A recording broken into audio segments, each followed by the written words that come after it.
Sheryl Johnson, welcome to the Vermillion Unplugged. How are you doing? I am doing well, great, and thank you for having me here today. So I'm actually excited.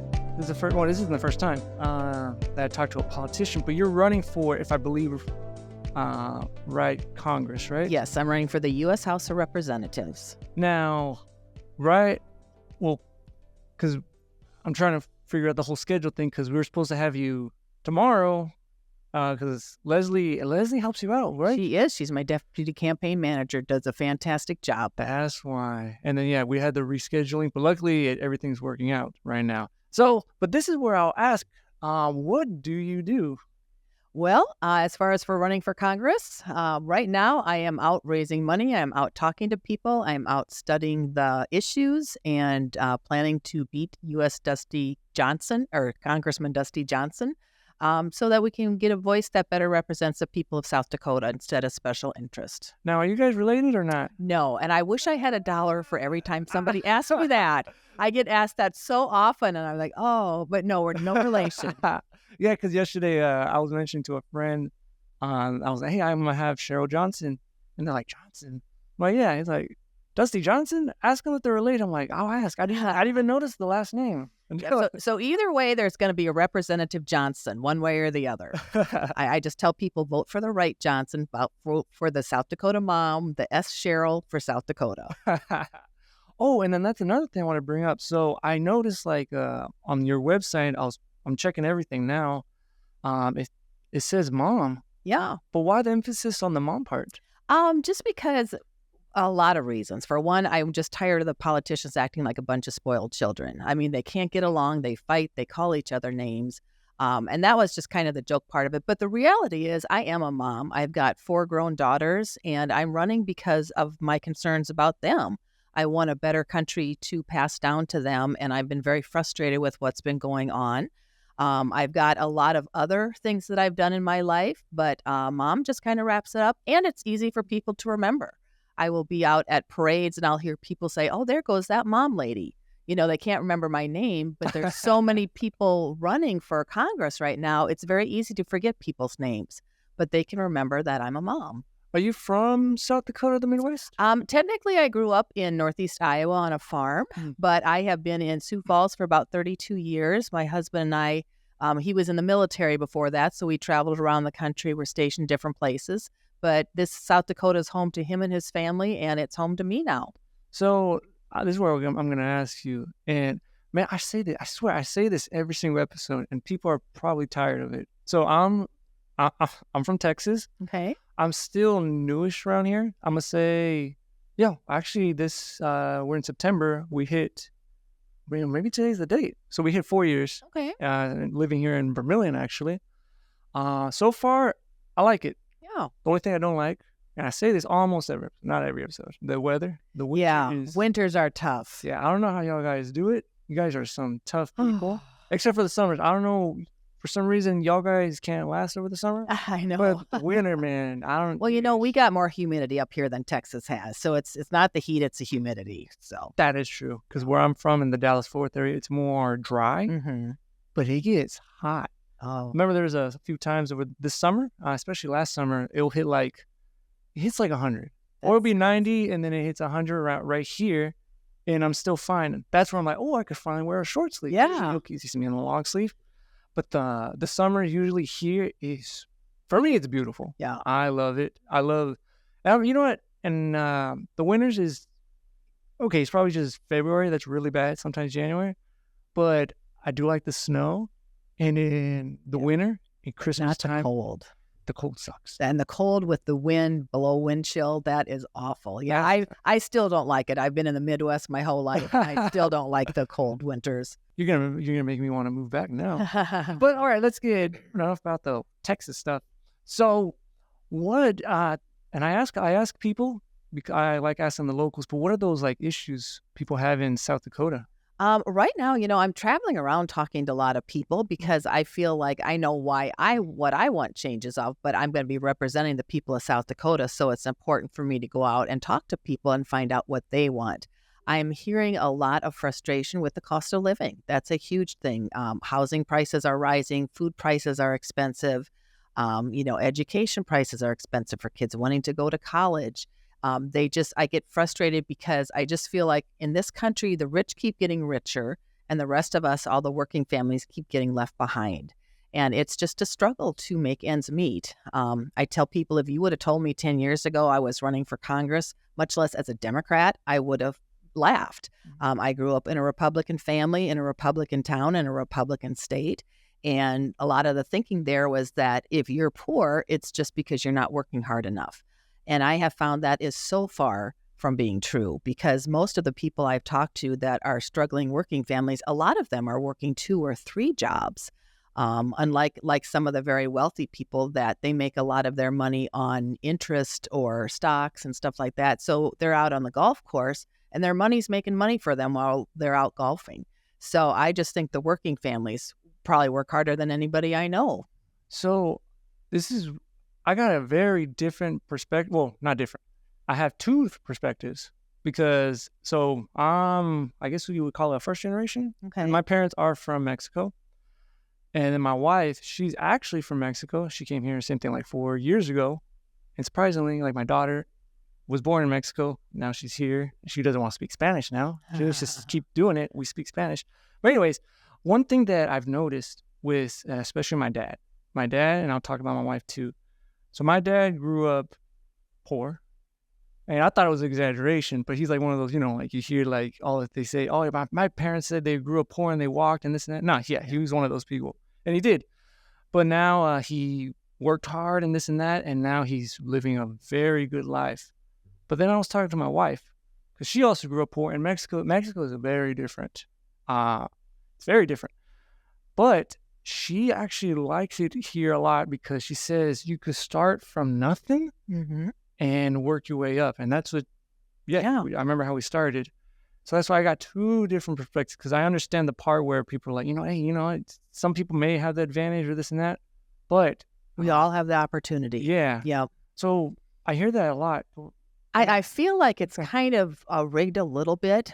Technically, we do all have the same opportunity, but there's a lot of roadblocks put in front of working people and stuff. Sometimes they don't have access to like the same educational opportunities. I mean, I worked my way through college. I worked 3 jobs to put myself through college. And then I took out student loans that I had to pay back later. So it is possible for anybody to get through college. But if you're a trust fund kid that has money handed to you, life just is a little easier, So, but I just think America is still the land of dreams, is still the land of opportunity. And if you want to work hard, you can make it. It's just a lot harder for some people than others. Now, before I ask the other questions, so I want to know so you're running for Congress. Yes. This is way different than the state legislature, right? If I win, I would go out to Washington, D.C. to that group that can't get along and can't get anything done. And that's what, I'm running. I wanted to run I think people needed to have a choice, because my opponent has run unopposed for the last 6 years, or I should say unopposed by a Democrat. Mm-hmm. And I just am tired of the chaos. It's like they aren't working together. All they do is fight. They call each other names. They're more concerned about who gets the credit for getting a bill passed than actually getting the bill passed. For example, my opponent complains all the time about the border and the border issues and stuff, but they had a bipartisan border bill that would have made a lot of changes to it, and the House refused to even bring it up. And to me, that's just the height of pettiness. That just shows that you are not willing to work on problems. You just want to complain about them. So I think we need to get to the point where we can agree to disagree on policy issues, and we can still be friends. We're not enemies. We need to compromise. Nobody's going to get their way 100% of the time, and people need to be aware of that. Now in Congress, you guys would be it works more. You guys are working more for like the United States, right? Federal stuff, right? It'd be for federal, right? Kind of. But I'd be representing the people of the state of South Dakota, so I would be trying to look for to support laws that would support South Dakotans. Oh, okay. So that's what I want to talk about some of this stuff. Usually I go in blind with with the people I interview, but I did, well, thanks to Leslie, she showed me your page, which actually gives a lot of information. But one of the topics that you brought up, I don't know if it was on like specifically on the page, is that border immigration. And then because now I got a different perspective because, my family are from the Well, other yeah, side. and I'd love to hear your perspective. But, yeah. My issue is I hate the fact that they are always vilifying immigrants. Mhm. The immigrants are not bad people, and I just think of some of these that come up here. They walk thousands of miles with their kids, and as a mother, I can't imagine. I mean, I remember trying to vacation with my kids, and that was chaotic enough. Much less walking thousands of miles to get here. And we just have to remind people that these people are coming from a country searching for a better life. They're willing to work. And we need to, instead of portraying them as bad people and criminals and stuff, we need to improve our border, send more judges down there because there's a whole backlog of cases of people wanting to get in. They're willing to work. Let's get more money into people to get their cases through so they can come in, get jobs, be taxpayer supporting citizens. But I do agree that, we are a nation of laws and they need to come in legally because it's not fair to the immigrants that do come in legally. So we do need to enforce that. I think you're right on the, coming in legally. That's fine. And I know a lot of people, a lot of people, and I cannot give out names, but I know a lot of people that come here, or especially in Texas, they go there and they don't have papers. They get they cross with a coyote or a coyote. Coyote. Yeah. But man, they pay a lot of money and then they walk a lot of miles. And it's a funny story.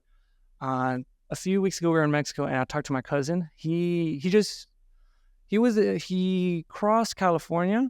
This was, I think 7 years ago, because he stayed here 4 years and he finally went back to Mexico. And I asked him what the story was. And yeah, he had to, pay everything.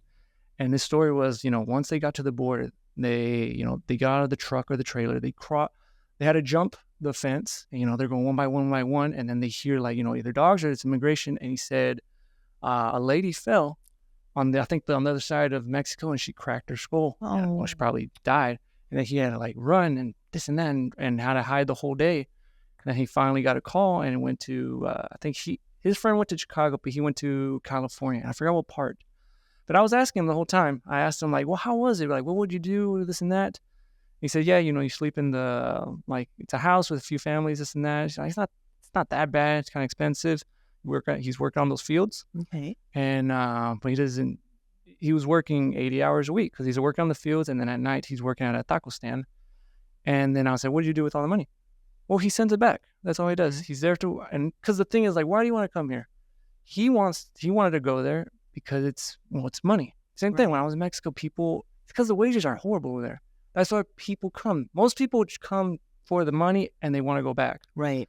And then I remember my dad saying a while, years ago, I don't know if it was a Ronald Reagan stuff, but he said it was a lot easier to come back and forth until something happened and they made impossible for people to cross. So that's why a lot of people stay. Right. Well, they need to improve the worker visas. They need to give people visas just to come here and work, where they're still citizens of Mexico, but they can come here and work legally. And then, like you said, send the money back or go back with that. That part is true because because he and a lot of people, they go through the system first. Mm-hmm. They apply for a work visa and, they get denied or it takes too long. But you can see they're so desperate now they'll cross. We also know another person. I can't name her. She came from Honduras, and man, that story, if you hear it, it's man, Honduras is a far place. Yeah. But the bad thing is sometimes because these people, they just want to work. That's right. It. And now it's also harder because now in a lot of places they require a social security number. Okay. So they can't, and it's very difficult. And this is a misconception. I don't know where people get it from. I just don't understand it. Where they say these immigrants or illegal immigrants, they get this government help. Yeah, they don't. I don't know where they come from because my dad said when he was younger, they never got nothing. My mom didn't get anything. No. And also because I understand it because we had to go through the legal stuff too with my wife. The people that don't have papers, they don't get government help. I remember when we were at church and they asked because they're helping her out. And they're she can't work. I'm like, no. What about assistance help or school lunch or this and that? I'm like, no, technically, no, you can't. You can't. No, that's just a myth brought up by the other side. Illegal immigrants do not get any type of welfare help. They might get charities from churches or something to help feed them, or if there was an emergency, they could go to a hospital and get emergency care because hospitals don't turn people away. But they're not going to get any welfare or anything because they don't, like you said, they don't have a social security number.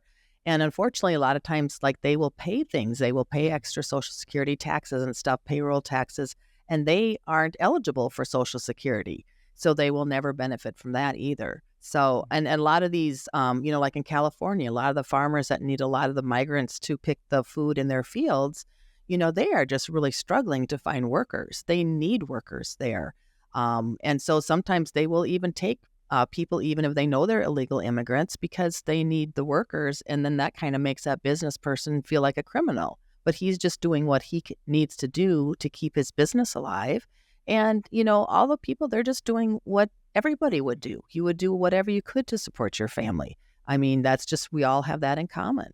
Now, I'm gonna go still a little bit on a rant on the immigration, but I'm gonna cross it with welfare. Okay. And I want to see your opinion on it. So with like the immigration stuff, I do agree that all they want to do is just work. That's it. Mm-hmm. They don't want to make any trouble. They can't do this because they'll get kicked out or get deported. That's all they want. Even another thing is, it'll go back to it.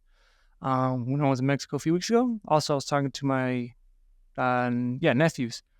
They're teenagers still, and I was telling them, how the high school life or this and that, and like the summer jobs, because they're even over there, they're used to working like full-time jobs.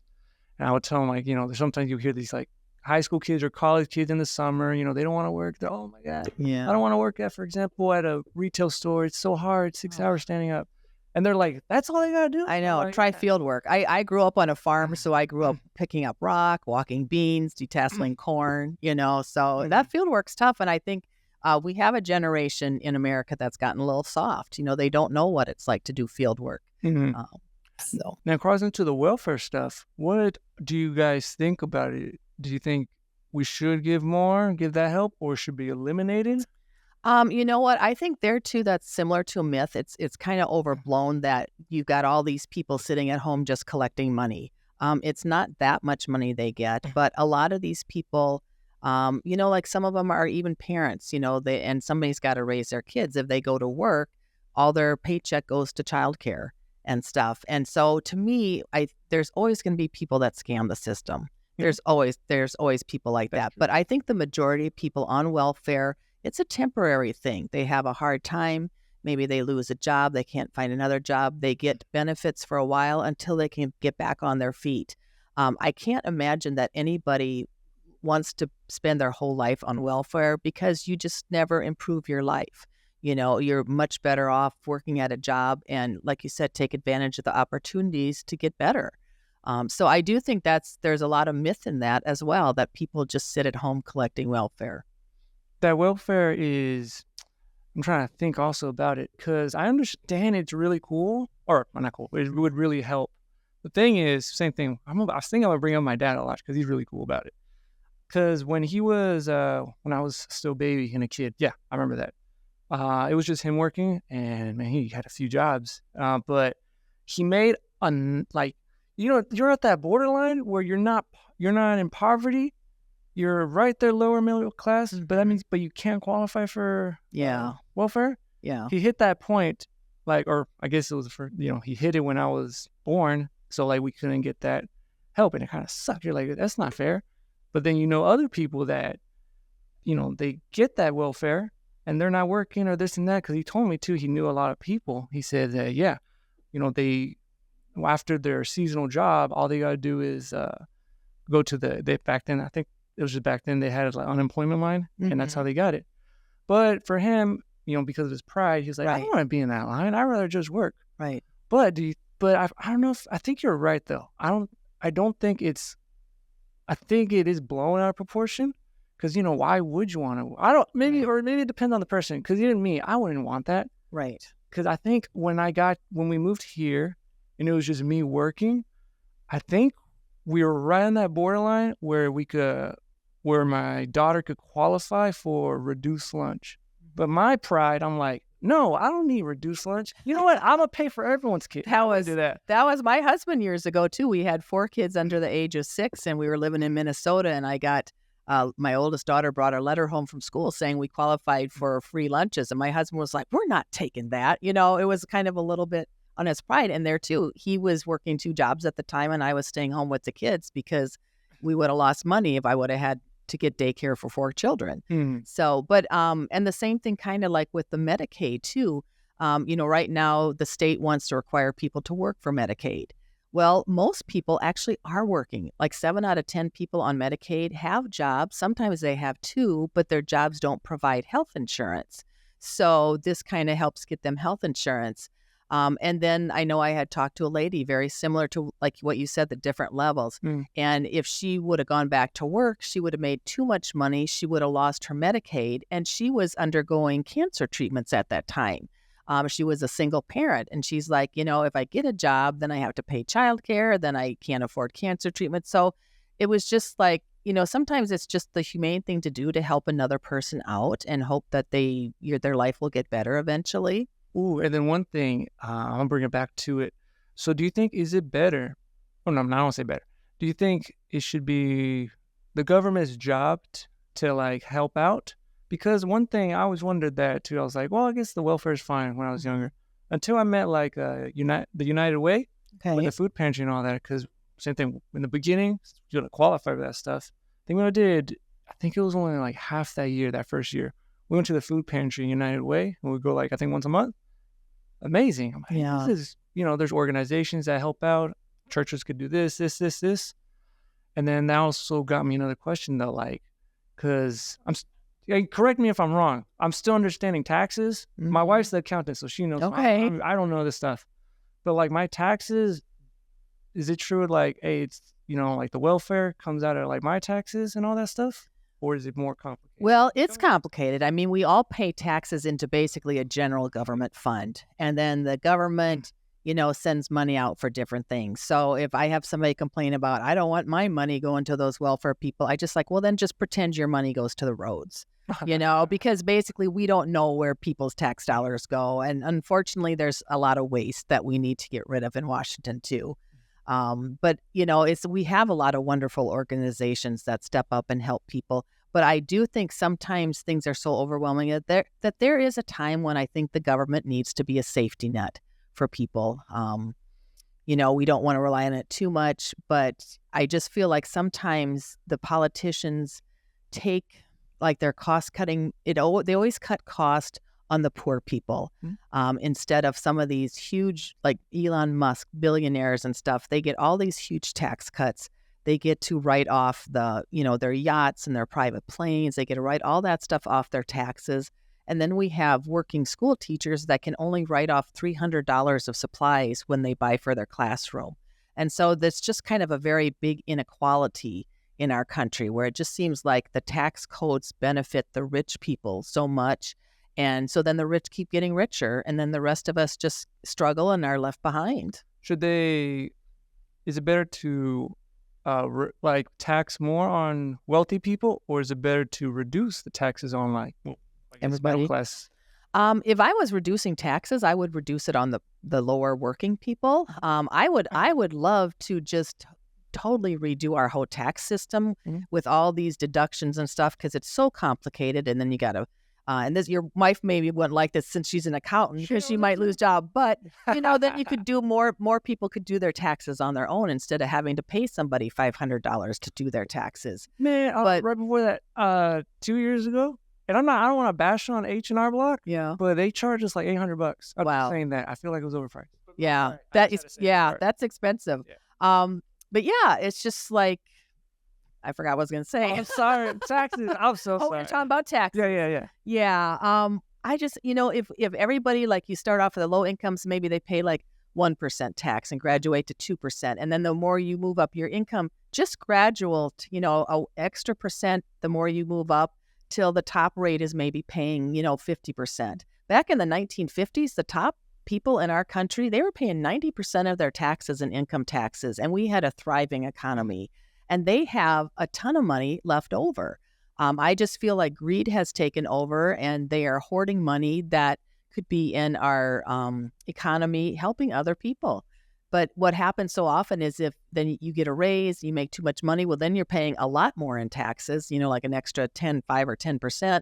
And then you actually end up with less money than you would have made before you got your raise. Mm-hmm. So it kind of just de-incentivizes people. With those taxes, man, I get so angry now with taxes because now I see the progress now. Whenever I guess since college working and this and that, you go, hey, tax income, you get some money, this and that. But now I feel like ever since I don't want to say it's not South Dakota's fault, but now I start working, you get this, but then me and my wife working, then every year you get this, you want to move up positions. And every time, the tax thing is not, or the income tax, we're not getting anything back. But now, throughout these years, we're paying. So I'm like, whoa. Yeah. Because even my wife says it too. I'm like, wait, so if we make more money, we got to pay more? So that's what I'm trying to understand too. I'm like, that doesn't sound, for me, it doesn't sound cool because you want to make more money. Right. But then what's the point of making more money if they're going to take it away?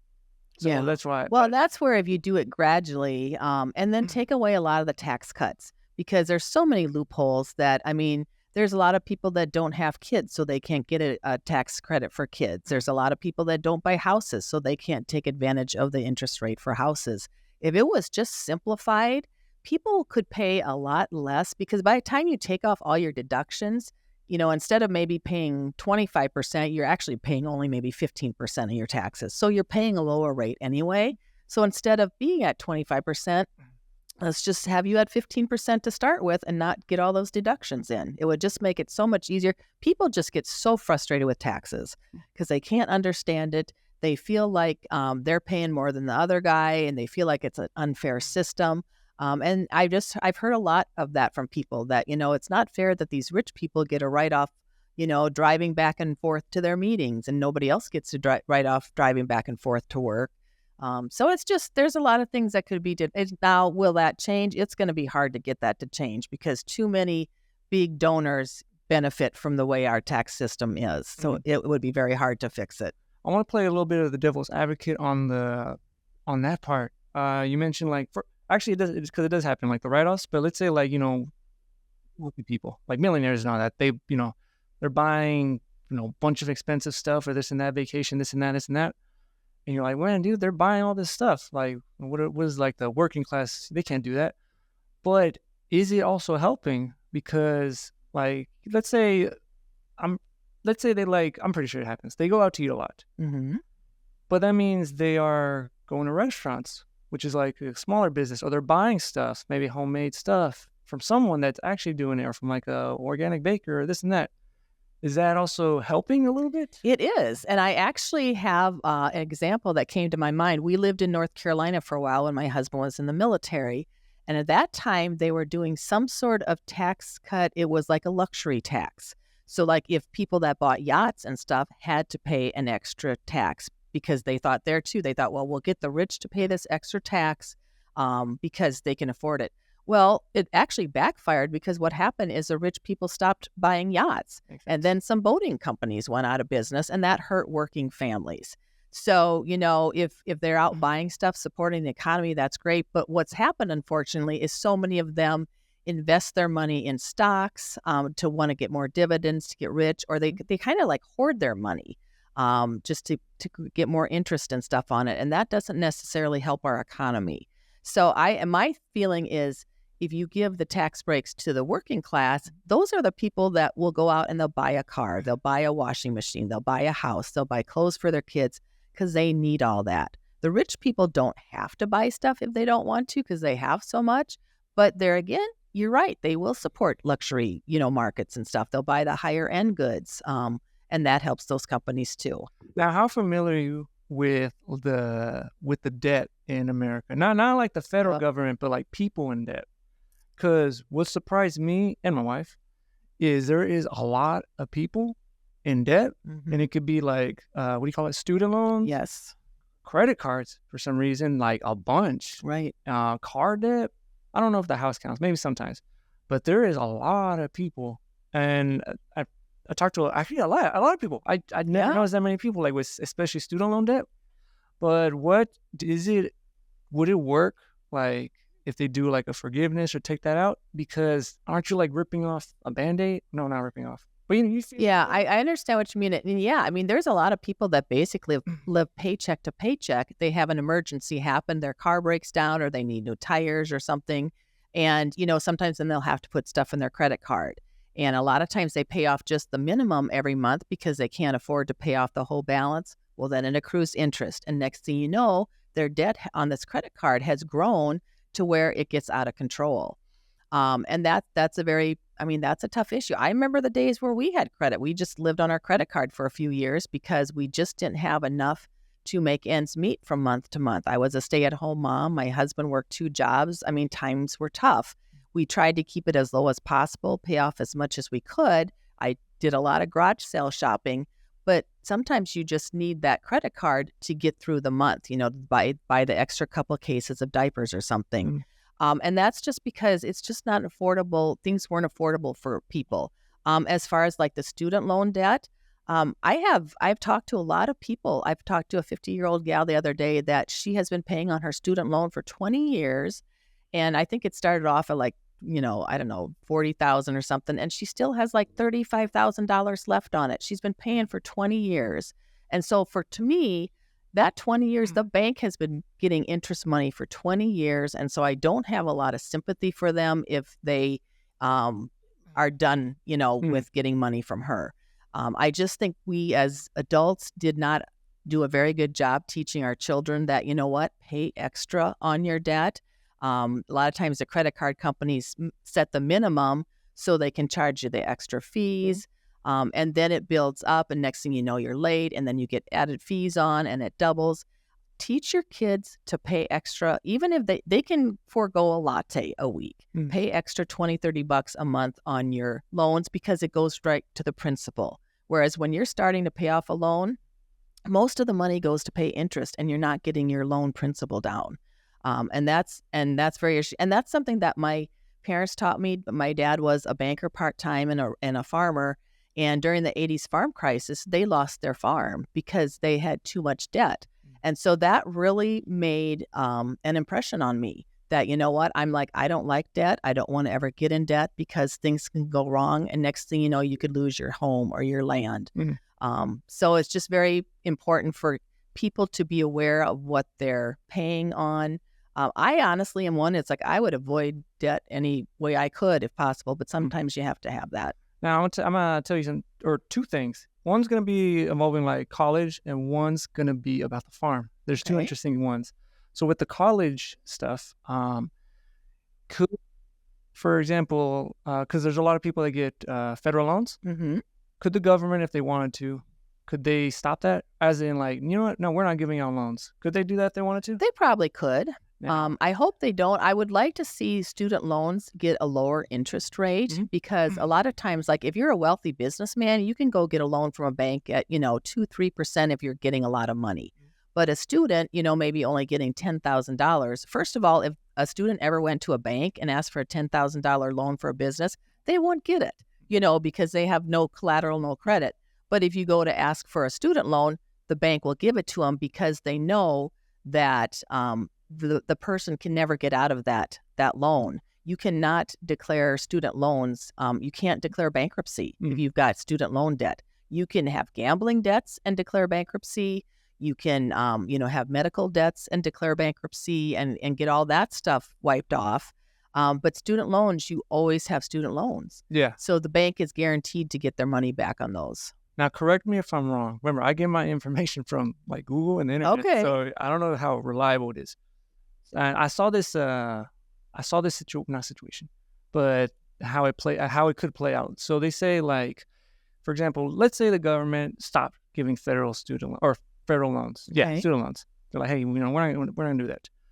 So that means there's less people going to college. Wouldn't that reduce the cost of college? Because that means right now, if there's so many people going, the universities are like, hey, there's a lot of people. We could raise up our tuition, and it doesn't matter because they're getting loans and this and that. But if you kind of stop it, you only get a certain amount of people, and they have to reduce it, making more of that competitive free market stuff, if I'm right. But is that a good solution? I'd be cautious of it because Costs might go down a little bit, but it would go down because teachers and professors would be laid off because they wouldn't have as many kids going to colleges. You might have colleges closing. Maybe if they didn't have enough money to keep up their buildings and stuff. But I do agree with you that I think when people started getting easy student loans, it made it easier for colleges to raise their tuitions, knowing that more kids could come to college. But I think we have to just be very cautious. I just think the federal loan, I think, should have a lower interest rate. Let kids do it and maybe have some sort of program where they can work it off. I mean, there are a few like opportunity scholarships where kids can get a loan and then they can go work like in a area that is short of teachers, is short of doctors, is short of different professions. If they work there for 5 years, probably getting underpayment for things, they can have their loan reduced by that.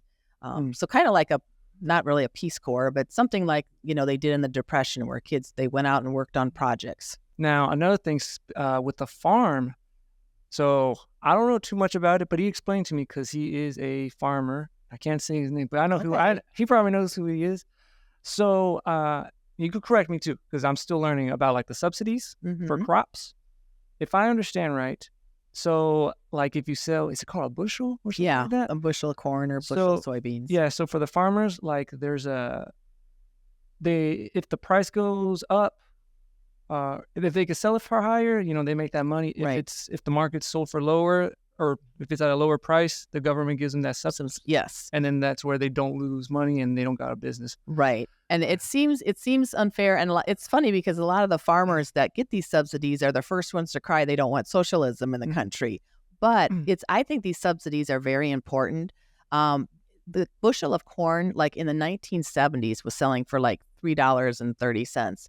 Now it's like $3.70. So in that many years, the price of corn has not gone up that much. But all the input costs, the seed, the fertilizer, we've got monopolies in the seed and fertilizer companies, and they basically are telling the farmer, look, here's your seed. This is what it's going to cost. Take it or leave it. There's not a lot of competition. So their input costs have gone up. And then they go to sell their grain or their beef, and we've got like 3 beef packers in the whole country, and they pretty much can set their prices and say, well, this is all we're going to give you for it, take it or leave it. So they're paying high prices for their input costs, and then they're getting low prices. So it's really hard to make a profit as a farmer if you're not having a good year. And then the small farmer goes out of business, and then you have these big corporation farms buying up their land. A lot of them are from like foreign investors and stuff, and running it. And you have to farm so much land to make a profit. It's just very hard for the small farmer. So that's why I think it's okay to have price supports. If we didn't, you would see a huge rate increase in the price of food. Would it also, because I remember how he explained it, and I apologize if I don't remember it, but he said that and it's weird because like they're also farmers, so they have that stuff. But he said the bad thing is it's bad because, or it could be bad because it prevents like new farmers because also land is super expensive. It is. But he also said like it doesn't. There's no innovation, because then what's the point of finding something more efficient if the subsidies already cover me? So that's why I was wondering, is it like good, bad, or like there's no, I guess, what is competition or something like that? Yeah. And that's the thing. Sometimes I worry about South Dakota because they've kind of gotten down to just a couple crops. I mean, I would love to see more farm to table type farming where you have small farmers that put in a whole bunch of different types of crops and maybe sell it to local restaurants, but that's more time consuming and you don't make as much profit on that. We grow a lot of corn in the state because we basically grow corn and then we burn it for ethanol, for a fuel. So that's a constant source for farmers. And like right now, they're trying to get sustainable jet fuel and other things. They want to build a new ethanol plant up at Lake Preston, but they're only saying, well, we're only going to build it if you let us put these pipelines through farmers' lands that capture the CO2. I'm sorry. I heard of that. Yeah, because the government gives them money for capturing carbon credits. So basically, the ethanol companies, they're doing it just because they want to make more money. We have a bill, it's called RL21, that, they're trying to pass it through. They're trying to say it's a landowner bill of rights. Well, it's not. It's a pipeline company's bill of rights, because it just they're making it sound like if this doesn't go through, the corn farmers are going to go out of business because there won't be markets for corn. That's not true. We will always have ethanol. I think there's better ways to capture CO2.